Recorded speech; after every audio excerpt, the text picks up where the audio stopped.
All right, it's a small day for Sarah. She is our miniature pony, not our dwarf pony. That's Lola. She's still out at a extended sleepover. The young lady that has Lola just adores her, so she's probably going to stay out there until we need her again. But anyways, Sarah came to us 12 years ago. She was abused, so we took a while to work with her. She did very well for the program for the last 12 years. It took me a little bit to get her to trust me again, but overall she did pretty well for us. Now she's retired. She just does community events for us. But we do use her for one young lady that's learning the horsemanship skills. She's only probably 40 pounds, if that. So Sarah's actually the one that got me into doing hooves, because when she came to us, her hooves were curled up. So I didn't like that. So I actually started doing it myself. My farrier was out of town, so he promptly told me never to do that again, because I didn't have the nippers, I didn't have any of the tools. I used my grandfather's metal rasp and got her done that way. So from that point on, I learned how to do the hooves so that I could help my horses out if I did get any abused cases in again.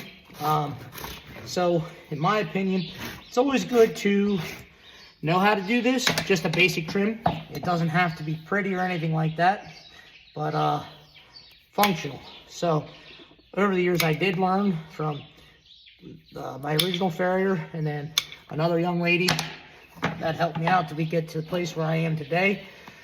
So her feet are pretty beat up just from being abused and neglected for so long.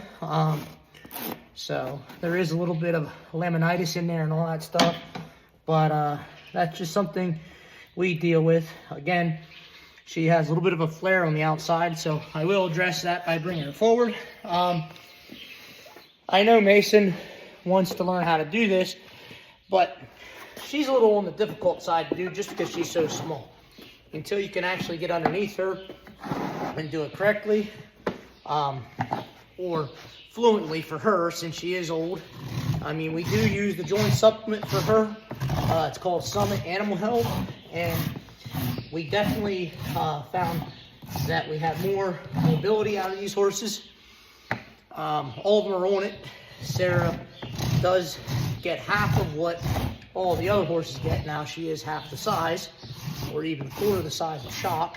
So it definitely helps her to be more comfortable, even though she's not really being ridden hard. She deserves the best. So I'm going to come over here, and I'm just going to come down this way, because there is a flare here on this outside. I'm going to address it.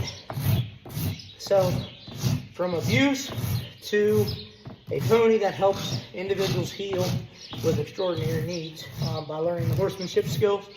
I did have a young man that worked with her since he was afraid of the larger horses, but then once he got comfortable with her, he went right to little girl, who is another horse that we've had here forever, and he rode her for quite a bit, and that's it.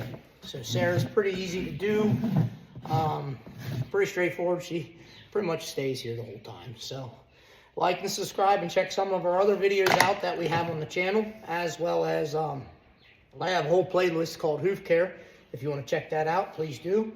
We appreciate the support in bringing awareness about mental health and how horses can help to heal, as well as the agriculture side of things, how we're incorporating that into our program, because what we grow on the farm, we feed the horses.